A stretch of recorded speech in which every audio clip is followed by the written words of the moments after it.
I'm Jennifer Della Quadri, and this is Subtle Shifts, the podcast where you'll learn how to transform your life from the inside out, one small, meaningful shift at a time. Let's dive in. Welcome back to the podcast. This week's topic is a hot one because it's something that comes up with so many women, myself included, many of my clients. This is gaining weight and you feel like you're doing everything the same as you used to. So you step on the scale and you just notice the number creeping up and you have no idea why. Because you're not binging every night, you're not living on fast food, you're actually trying, and yet that number is not reflecting it. So before we even get into this, I want to speak briefly about the scale itself. So many of us get really hung up on the number on the scale, and that's not a personal flaw. I have recorded a podcast about this, and it is so important to remember the scale is just data. It is literally just measuring one tiny metric, but it can be really frustrating because so many of us grew up thinking that that was the number one metric of success in our health journey. If we have a good number on the scale, we're healthy, we're doing okay. But it's really, there are so many more metrics to look at. And I know that it can be so easy to get hung up on the number on the scale, which is why I'm recording this episode. Yes, I could sit here and say, let the number go, it doesn't matter. But I know that it does matter. It does matter to you. It matters to all of us women who grew up with that conditioning. So let's dive in. And in this episode, I'm going to walk you through 3 of the reasons you might be gaining weight and you're not sure why. And just so you know, none of them have anything to do with you're too lazy, you have no discipline. Honestly, those words trigger me like no other because I know you are the opposite of lazy. I know that you are disciplined. You may be telling yourself that you're not, but there are so many areas of your life where you are. And when you look at yourself and you're saying, gosh, I just can't stick with it. I just am not disciplined enough. You are literally creating an identity that's working against you. You are not lazy and you don't just lack discipline. It's not a personal flaw. This is just data. And if you're wanting to know how to turn it around or what might be going on, this episode is for you. Let's dive in. Number one of the reasons you might be gaining weight and you're not sure why is that you're actually gaining muscle. And I know if you're anything like me, the messaging is muscle weighs more than fat. Yes, your muscles, when you start lifting weight or you've increased the intensity of your workouts, that is going to impact how your weight will fluctuate. When you lift weights, your muscles store glycogen, and that glycogen pulls in water. So your muscles are experiencing inflammation as they're repairing from your workouts and as they're growing. And that alone can impact the number on the scale 2 to 5 pounds. Because muscle, yes, it is denser than fat. It takes up less space, which is why you can weigh the same amount and have more muscle than you did when you had more fat, and your body shape is completely different, but your weight is exactly the same. So it can look tighter and your clothes can fit better, your waist can shrink, you can feel like muscular in your arms and in your legs, and the scale can just go up or stay the same. But if you're lifting consistently and you're getting stronger, your measurements are stable or they're improving, the scale is just not telling the whole story, which is why it's so important to have a bigger picture of what's going on. Measuring yourself can be another really great metric to use so that you're not dependent on that number on the scale. So always find multiple points of data. If you don't like the number on the scale and what it's doing, find another unit of measurement to see what progress you're actually making. So that's one of the main reasons you might be gaining weight, especially if you just started working out or you started upping your workouts or you're really consistent with lifting weights.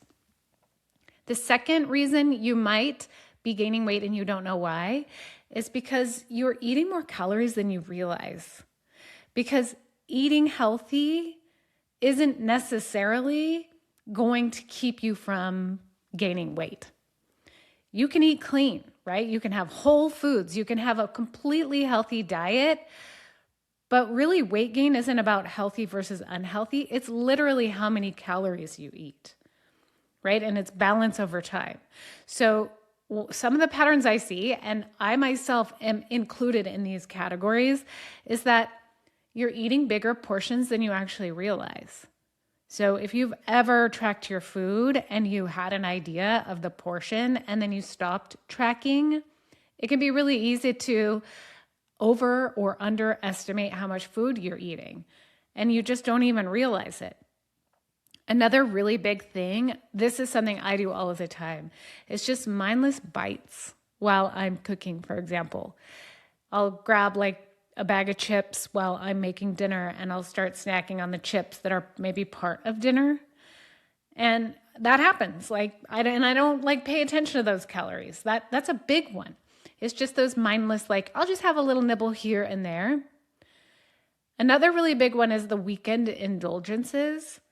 You know me, I am not an all or nothing person. I am not you have to be good 100% of the time. I don't even like the word being good. Like you have to be consistent 100% of the time. You don't.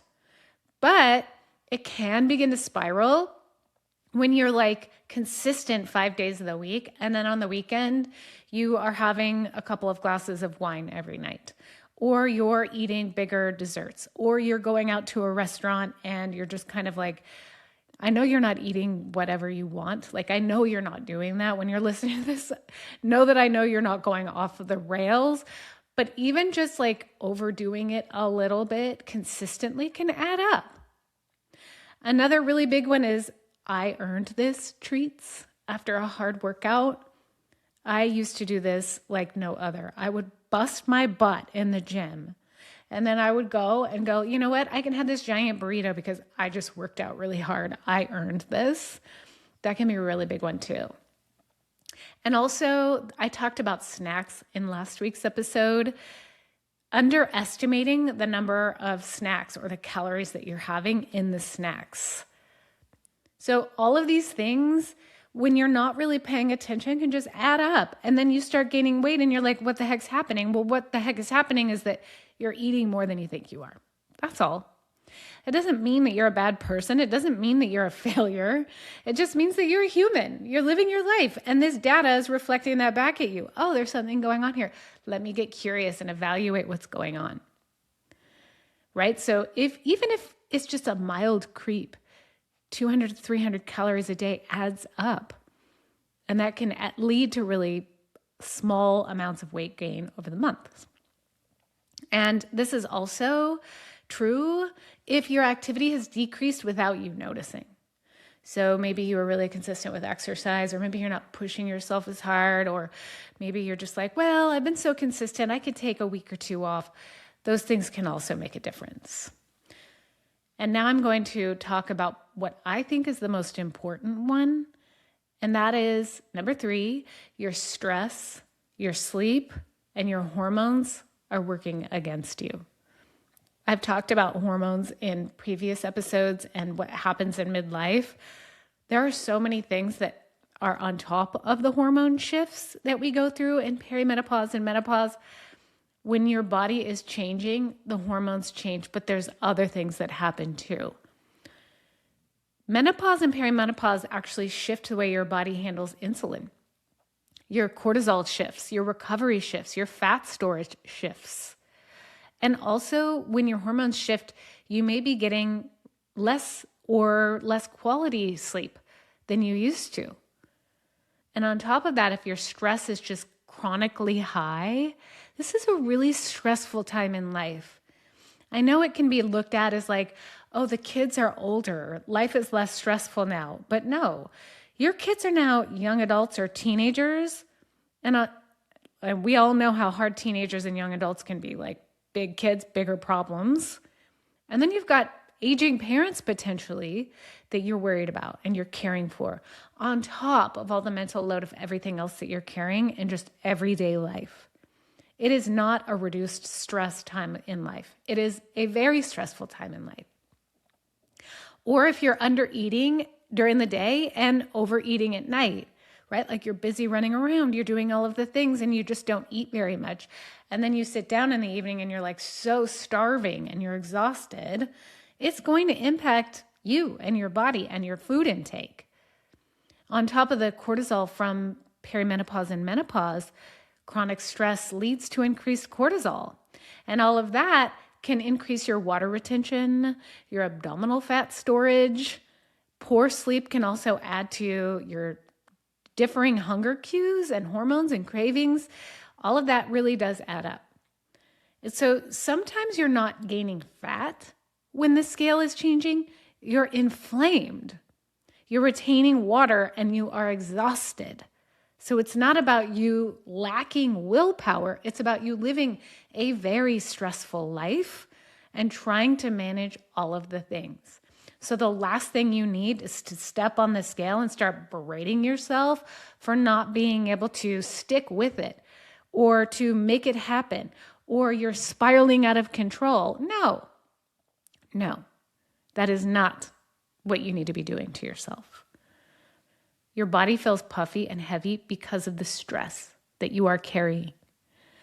Also, if you're training too hard, or you're undersleeping, or you're under eating protein, or you're just running on stress, your body is going to fight against you. And it's just responding to what's happening. And know for sure that no matter what, your body is not static. It's not the same, obviously, as it was when you were 25. That doesn't mean it's broken. It's just different. It just needs a different strategy. You need a different strategy, one that's going to meet you where you are in this phase of life. That doesn't mean more extreme dieting or restriction. It doesn't mean way more cardio. In fact, quite the opposite. It doesn't mean eating less food. All of that's just going to backfire.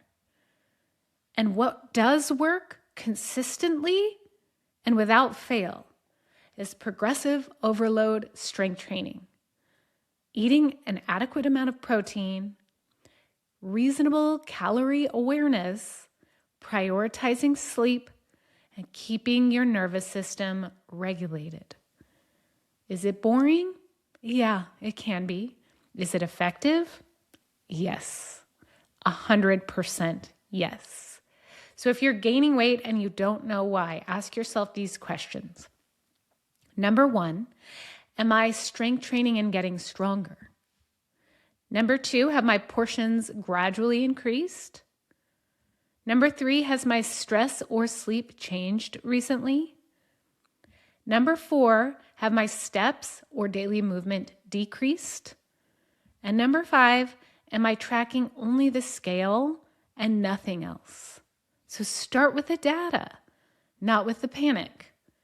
Because that panic is just going to lead to slashing your calories, overdoing your cardio, and quitting entirely, just wanting to give up. And that cycle is just going to keep you stuck. So what I want you to hear at the end of all of this, what I need you to hear is that weight gain doesn't automatically mean you failed.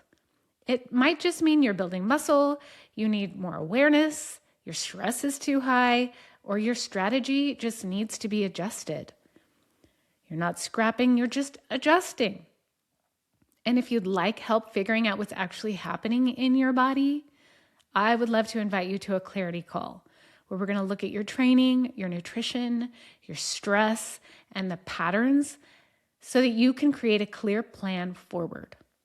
And we could talk about my one-on-one coaching program and just see if it's the next right step for you. So you don't need to guess, you just need clarity.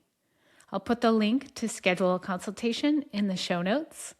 And if this helped, I would love it if you would share with a friend or leave a review. I'd love to hear from you. And as always, thank you so much for tuning in, and I'll see you next time. Thank you for joining me. If you're ready to take the next step in transforming your life, be sure to subscribe so you'll never miss an episode. And if something resonated with you today, I'd love to hear about it. Share your thoughts, tag me on social media, or leave a review to help others find the podcast. Remember, the smallest shifts can create the biggest transformations. I look forward to hearing from you.